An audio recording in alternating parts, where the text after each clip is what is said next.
Let's mic news at 9। ये है let's mic more than radio. आप सुन रहे हैं न्यूज 89 समाचारों के साथ मैं महेश सिंह।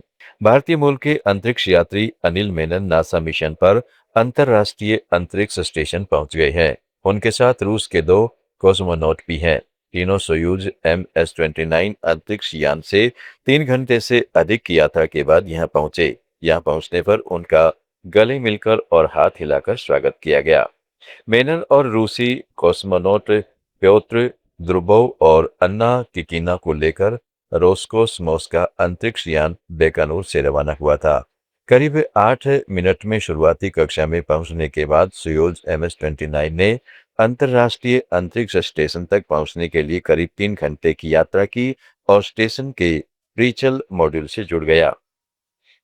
नेपाल सरकार ने भारत नेपाल सीमा पर भारतीय वाहनों के लिए बिना कस्टम शुल्क प्रवेश सीमा 6 से बढ़ाकर 9 किलोमीटर तक कर दी है। इससे बिहार के वाल्मीकि नगर समेत पश्चिमी चंपारण क्षेत्र के व्यापार और पर्यटन को मजबूती मिलेगी। नई व्यवस्था के तहत भारतीय नागरिक सुबह नेपाल में प्रवेश कर शाम तक वापस लौट सकेंगे, सिर्फ डिजिटल सुविधा पास बनवाकर।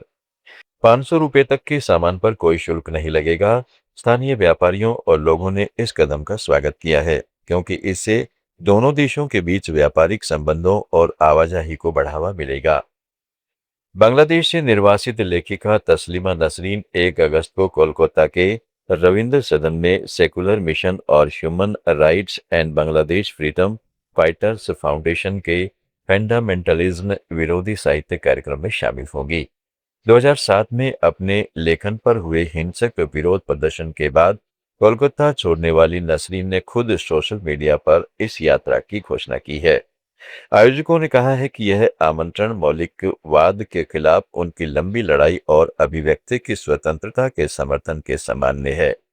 तस्लीमा 2011 से दिल्ली में लंबी अवधि के निवास परमिट पर रह रही है, जो समय समय पर नवीनीकृत होता रहा है। वे 2004 से 2007 तक कोलकाता भी रह चुकी हैं, लेकिन 2007 के बाद मुख्य रूप से दिल्ली ही उनका ठिकाना रहा है।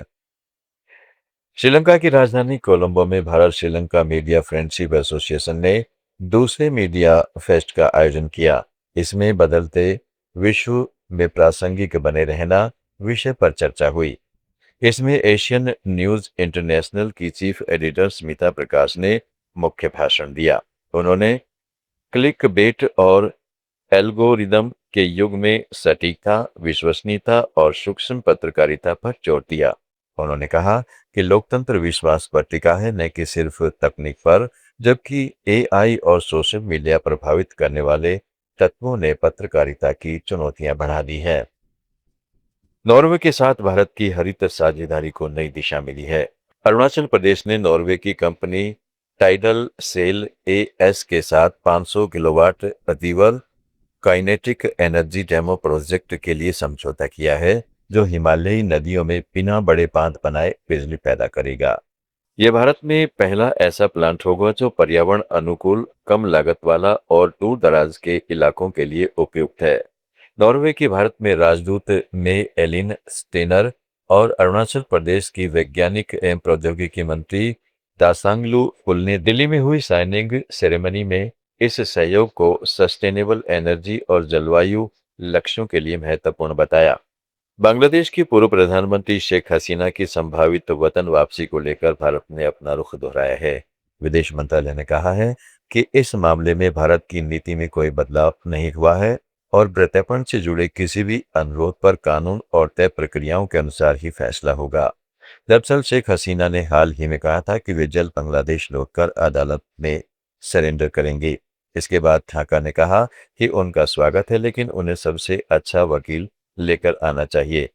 गौरतलब है कि 2024 में सत्ता छोड़ने के बाद से शेख हसीना भारत में रह रही है। दक्षिण चीन सागर को लेकर भारत ने एक बार फिर अपना स्पष्ट रुख दोहराया है। विदेश मंत्रालय ने कहा कि भारत समुद्र में निर्बाध व्यापार, आवाजाही और उड़ान की आजादी का समर्थन करता है और सभी विवादों का समाधान संयुक्त राष्ट्र समुद्री कानून के तहत शांतिपूर्ण तरीके से होना चाहिए।